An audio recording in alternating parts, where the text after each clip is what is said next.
So, finally finished season 1 of Solo Leveling, and I was actually really surprised. Only like 12 episodes. I was like, really surprised. I didn't know going in it that it was going to be that short of a season. So I'm not sure if they were like, okay, we don't know how it's going to go, or usually animes, with season wise, they usually are a little bit longer. So I was really surprised. But the great thing was it was actually really easy to go through. Now, overall, I think it was good. It was good. It was not great, and mostly my gripes are with how like some of them made like the aspect of the story and like the timeline is set up.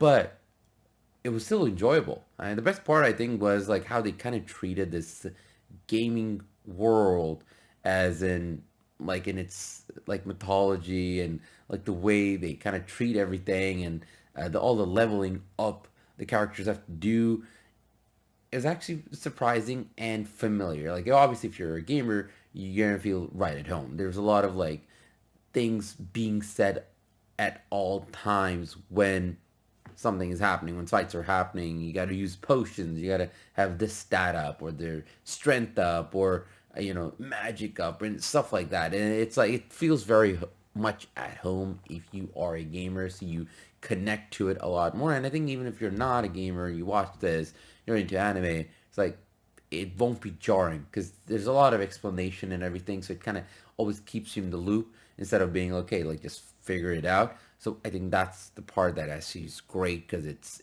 allows even the unfamiliar ones, not the gamer ones, to kind of come in and watch this. So that's actually great.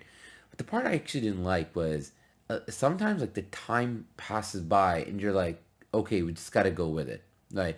And also, the main focus is like obviously on the main character, but not on the other characters, which is fine if they're kind of slow build and they're going to bring in the characters later. But there are all these other characters that are often talked about, and then all of a sudden, towards the end of the season, we all of a sudden have a team of these other characters, and all of a sudden we're supposed to know.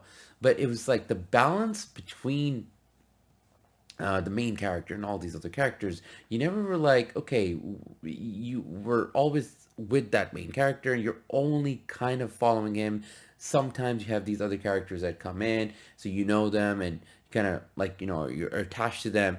But there are sometimes like storylines that come in and it's like all of a sudden you're supposed to care and then it's over. And it's like it's too quick, and I'm not too sure if that's because like they had to like condense it into a 12 episode thing, or if that's how like the manga or so went. Because I never read that, I just went straight to the anime.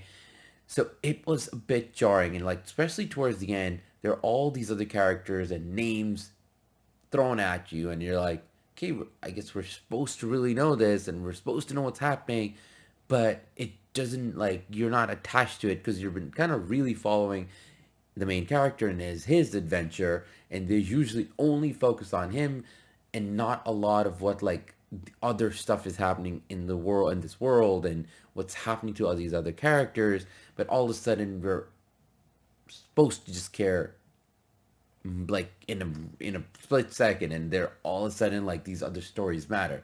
So I think it would have been great if the balance was there, and throughout, you're also seeing these other characters and you kind of know what's going on. That would have been great. But overall, the world itself, I think, is actually like well built. There's a huge surprise that happens at the start, and I think that's what the whole story is. I think that's what they're building up to.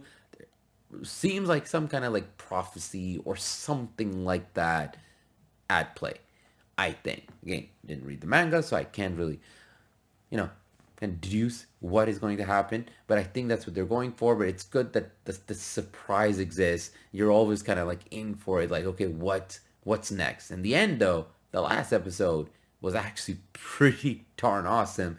The way his class system he has to change, he has to decide, and then he's this new class system within the game, and it's like, okay, this is interesting because this raises a lot of questions. Also, like, okay, where is this gonna go? So the way the cliffhanger happened, the last fight and the last battle was perfect. So the main story and like the world building and all was actually pretty good. But yeah, the other characters and how they balanced it, yeah, kind of took me by kind of surprised in kind of the wrong way, and I wish they balanced that a lot better. But still a great start. Can't wait for season 2. We're gonna check the season 2 trailer out pretty soon on the channel, so look out for that. But overall, pretty good. I would say like 7.5, like 8-ish if you want to go for numbers. So pretty great start. Hopefully this builds up a bit more into something even better. So that's kind of my take so far. What did you all think about season 1? If you have watched it, leave a comment below. Let me know. Other than that, thanks so much for watching. Thanks for all the support. I'll see you all soon. Until then, ta-da, out.